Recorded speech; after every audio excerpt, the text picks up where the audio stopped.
ડર જેવું હોય તો સર અહીંયા આવી જ નહીં ને. ડર જ્યાં હોય અહીંયા આવી જ નહીં.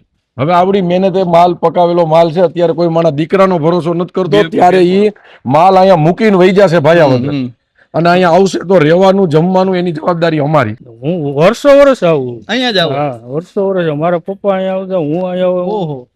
આ ખેડૂત એક જ એવી વ્યક્તિ છે કે જેને 4 મહિના કાળી મજૂરી કરી છે ને, દિવસ રાત તડકાની, ત્યારે આ માલનો ઉત્પાદન થયું હશે. સાચી વાત છે. માલની પેલા તો આપણે સેફટી જોઈએ ને સાહેબ. હમ. સાચું આપણે માલની સેફટી હોય. સાચી વાત એટલા મહિના આપણે કામ કર્યું હોય અને માલ નાખીને વહી ગયો ને પછી વાંચી માલનું કઈ ધ્યાન ન આવે તો શું કરવાનું? એપીએમસી ના એક પણ મજૂર ઝૂંપડામાં ન રહીએ. આના માટે મારવાડી હાઉસ નું પ્લાનિંગ કર્યું છે. ક્યારેક થાક લાગે ને, અહીંયા આવીને ખેડૂતોને મળું ને, ત્યારે થાક પણ ઉતરી જાય છે.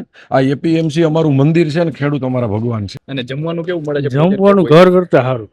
ઘરે તો હજી કદાચ કઈ ખાય કોઈ દી એવું નથી મળ્યું. ફોરેન ની તમામ કંપનીને અહીંયા બોલાવી છે, એટલે અમે વર્લ્ડ ક્લાસ આ ઇન્ફ્રાસ્ટ્રક્ચર તૈયાર કર્યું છે.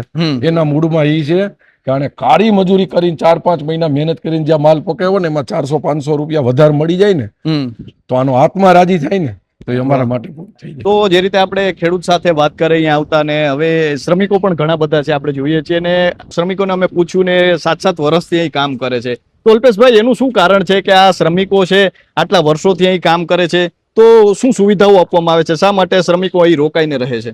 આમ તો માર્કેટિંગ યાર્ડમાં બધા મારવાડી ભાઈઓ છે. અમે હમણાં ઘણો સમય થયા એક જગ્યાનું પ્લાનિંગ કરી છે.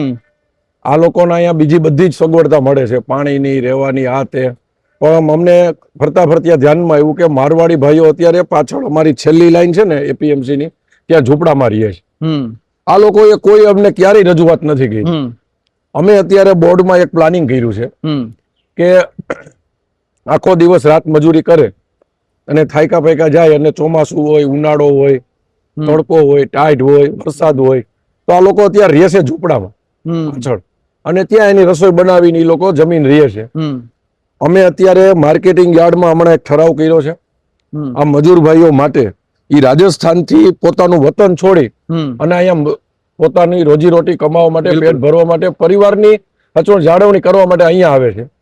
અમે એના માટે એક મારવાડી હાઉસ તૈયાર કરવાના છે. અત્યારે આર્કિટેક્ટ એની ડિઝાઇન આવી ગઈ છે.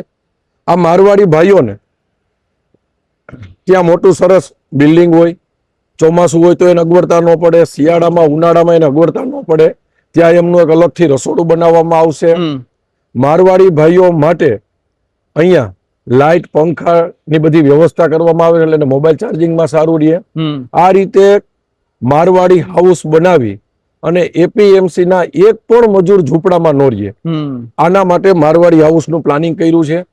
કારણ કે આ એપીએમસી ની એક એક વ્યક્તિની જાળવણી રાખવી અમારી ફરજ છે. આ લોકોએ અમને ક્યારેય એવું કીધું નથી કે અમારે વ્યવસ્થા જોઈ છે, પણ માર્કેટિંગ યાર્ડમાં આવતા ખેડૂતોનું હોય, મજૂરોનું હોય, એ ઉપરાંત અમે માર્કેટિંગ યાર્ડના તમામ લાયસન્સ, આ લોકો જેટલા કામ કરતા હોય ને એક લાયસન્સ લે. જેટલા માર્કેટિંગ યાર્ડના લાયસન્સ ધારકો મજૂરો હોય એનો અમે 5 લાખનો વીમો લઈશું. અકસ્માત કદાચ આ લોકોને ખબર પણ ન હોય કે અમારો વીમો નીકળી ગયો છે. માર્કેટિંગ યાર્ડની અંદર જેટલા મજૂર કામ કરે છે અને એને અમારું લાયસન્સ લીધું હોય એનું 100% માર્કેટિંગ યાર્ડ 5 લાખ રૂપિયાનો વીમો લે છે. જેવી રીતે ખેડૂતોનું ધ્યાન રાખવામાં આવે એવી રીતે મજૂર ભાઈઓને પણ કઈ અગવડતા ન પડે એની અહીંયા 100% કાળજી લેવામાં આવે. અને તેમણે જે રીતે વાત કરી કે સૌરાષ્ટ્રભરમાંથી ખેડૂતો છે તે અહીંયા આવતા હોય છે, ત્યારે એક ખેડૂત આવ્યા છે, તેમની સાથે વાત કરીએ. શું નામ છે આપનું? નરેન્દ્ર હરિલાલ. ક્યાંથી આવો છો આપ? ભાયોદરથી. ઓહો, તો શા માટે ગોંડલ માર્કેટિંગ યાર્ડ? અહીંયા હેલું પડે હંધાઈ કરતા, ભાવતાલમાં હંધાઈ, સગવડમાં હંધાઈ ગમી. સગવડની વાત કરી, શું સગવડ છે અહીંયા? સગવડમાં ગાડીનું પાર્કિંગ છે, રહેવાનું છે, જમવાનું છે. ઓહો, તમે પેલા અહીંયા આવેલા? હું વર્ષો વર્ષ આવું અહીંયા જ આવો? હા, વર્ષો વર્ષ. મારા પપ્પા અહીંયા આવતા, હું અહીંયા આવું. ઓહો, અહીંયા જ આવું. તમે રહેવા જમવાની સુવિધાની વાત કરી, કેવી છે? એમાં કાંઈ ઘટે, ફૂલ સુવિધા. અને તમે અત્યારે અહીં ઉતારીને વહી જશો કે ઉતારીને વહી જાય તો કે આમ એવું ન થાય છે કઈ આમ ડર ને એવું ન લાગે? કઈ ડર જેવું હોય તો સર અહીંયા આવી જ નહીં ને. ડર જ્યાં હોય અહીંયા આવી જ નહીં. ડર જેવો પ્રશ્ન જ નથી. એટલે અહીંયા બધું તમને અહીંયા સારું લાગે? સારું, સુવિધાની દ્રષ્ટિએ હંધી રીતે ઘર જેવું જ, એમ ઘરે જ છે એવું જ સમજવું. અને જમવાનું કેવું મળે છે? જમવાનું ઘર કરતા સારું. ઘરે તો હજી કદાચ કઈ ખાય, અહીંયા કોઈ એવું નથી મળ્યું. તો તો આ કોઈ અગાઉથી નક્કી કરેલી વસ્તુ નથી. ખેડૂત આવ્યા છે અહીંયા, આપણે ઊભા હતા અને ખેડૂત આવ્યા, સીધી એમના સાથે વાત કરી છે અને તેમણે જે રીતે વાત કરી છે કે ઘર કરતાં પણ સારી સુવિધા છે તે મળી જાય છે, ભોજન સારું મળી જાય છે, સુવાની વગેરે સુવિધાઓ છે. અને તેમને જે વાત કરી કે હું તો આવું છું પરંતુ મારા પિતાજી પણ અહીં જ આવતા, એટલે કહી શકાય કે જે વિશ્વાસ છે તે પણ બનેલો છે. શા માટે આટલો વિશ્વાસ છે? માલની પેલા તો આપણે સેફટી જોઈએ ને સાહેબ, સાચું આપણે માલની સેફટી હોય. એટલા મહિના આપણે કામ કર્યું હોય અને માલ નાખીને ઉઈ ગયો પછી વાંચી માલનું કઈ ધ્યાન ન આવે તો શું કરવાનું? એના માટે આપણે પેલા ત્યાં આવવું. યાર તો ઘણા છે, માલની સેફટી નો રહે આપણે શું કરવાનું? બીજાના ઓરમાં ભાવ તાલમાં આપણે ફરક પડે બધા કરતા એની હિસાબે. શું કહેશો અલ્પેશભાઈ, આ બધું ખેડૂતોનો આટલો વિશ્વાસ છે, આપણે જે રીતે એમના સાથે ઔપચારિક જે રીતે વાત કરી છે, એ અહીંયા આવ્યા ને આપણે એમની સાથે સીધો પ્રશ્ન પૂછ્યો ને જે જવાબ આપ્યો છે, આ બધું સાંભળો ત્યારે કેવું લાગે? ખેડૂતોનો આટલો બધો વિશ્વાસ છે, ક્યારેક જવાબદારી તમને હમણાં વાત કરી કે આ બધું જ કરવાના મૂળમાં એ છે કે આ ખેડૂત એક જ એવી વ્યક્તિ છે કે જેને 4 મહિના કાળી મજૂરી કરીએ છે ને, દિવસ રાત તડકાની, ત્યારે આ માલનો ઉત્પાદન થયું હશે. સાચી વાત છે. અને આના એને ભાવ સારા મળે ને એનાથી વધારેની કાંઈ અપેક્ષા ન હોય. અને આ એપીએમસી માં અમે તમને વાત કરી કે અમે આપણાનો ભાવ, કે ખેડૂતો એમ સમજે છે કે આ એપીએમસી અમારું છે.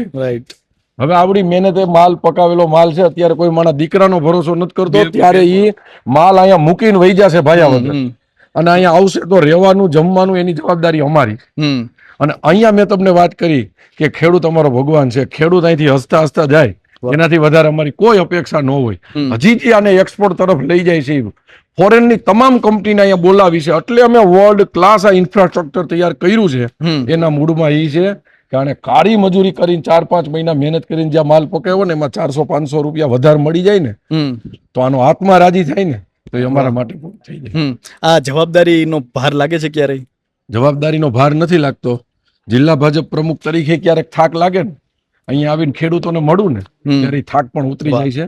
આ એપીએમસી અમારું મંદિર છે ને, ખેડૂત અમારા ભગવાન છે. અહીંયા જવાબદારીનો ભાર ન લાગે, અહીંયા થાક ઉતરી જાય.